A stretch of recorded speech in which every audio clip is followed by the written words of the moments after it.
He was about to fight the man whose poster hung on his wall as a teenager. The same man he dreamed about while standing on a rickety ship at 16, praying for his first fight. This is how Pacquiao broke boxing's golden boy and ended a legend's career in 8 brutal rounds. December 6th, 2008, the dream match. That's what they called it.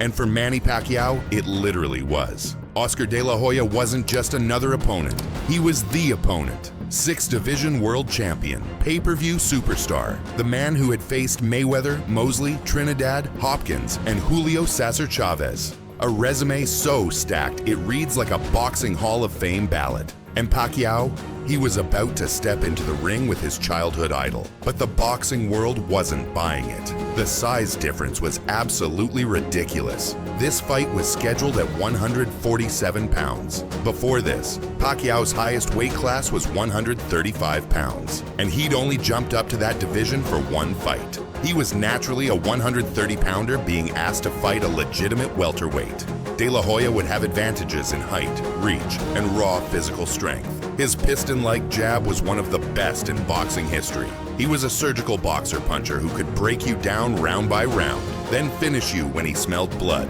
Experts pointed at the tail of the tape and shook their heads. Pacquiao's speed was incredible, sure, but could his power even bother the bigger man? What nobody understood was that Manny Pacquiao wasn't just fast. He was a different species of fighter entirely.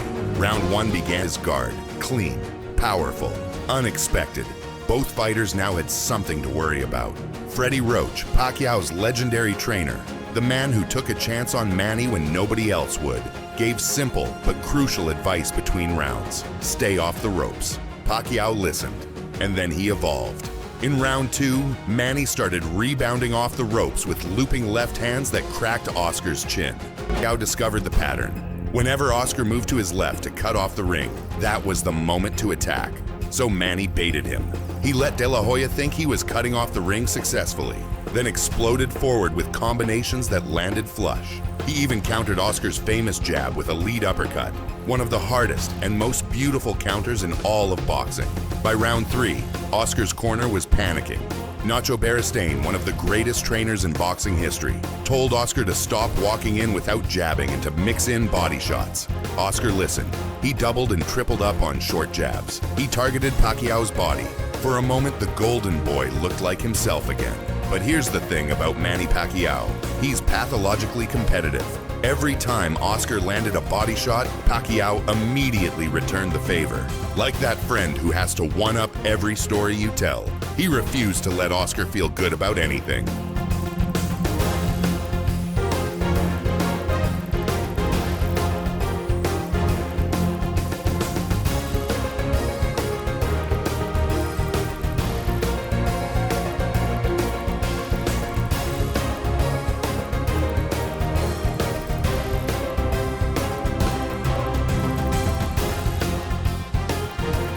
And by round 4, the body shots started breaking De La Hoya down. Pacquiao forced Oscar to lower his guard to protect his midsection, but that uncovered his head. When Oscar tried ducking to protect both, his head leveled right in front of Pacquiao's power shots. It was a lose-lose situation, and Pacquiao knew it. Over the next several rounds, the dream match became a nightmare for De La Hoya. Pacquiao's timing became supernatural.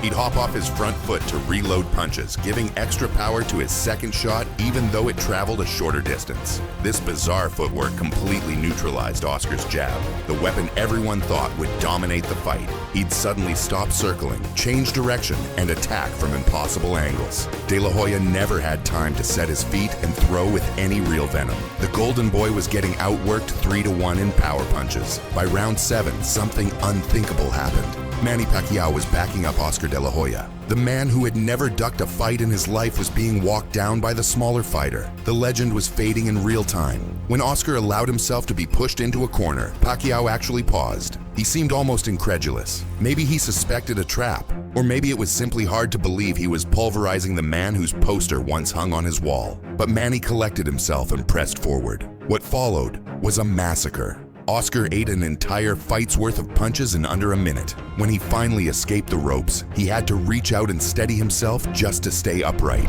Round 8 would be Oscar De La Hoya's last round as a professional boxer. He came out charging, giving everything he had left, but Pacquiao stopped him with a single tap. The Golden Boy's offense had melted completely under the heat of Pac-Man's fire. Through the round, Oscar was outpaced, outboxed, and outpositioned. But he never stopped fighting. He never stopped moving forward. Even at the end, he threw one final flurry, the last punches of his legendary career. And when the bell rang, Oscar De La Hoya was still on his feet. Barely. After the fight, Manny approached his fallen idol. "You're still my idol," he said. Oscar looked at the man who had just destroyed him and responded with words that still echo through boxing history. "No, now you're mine." The Golden Boy retired after that night. He walked away from the sport he dominated for over a decade and never fought again. But what happened next for Manny Pacquiao was even more incredible than what happened in that ring. Because breaking Oscar De La Hoya wasn't the end of the story. It was just the beginning.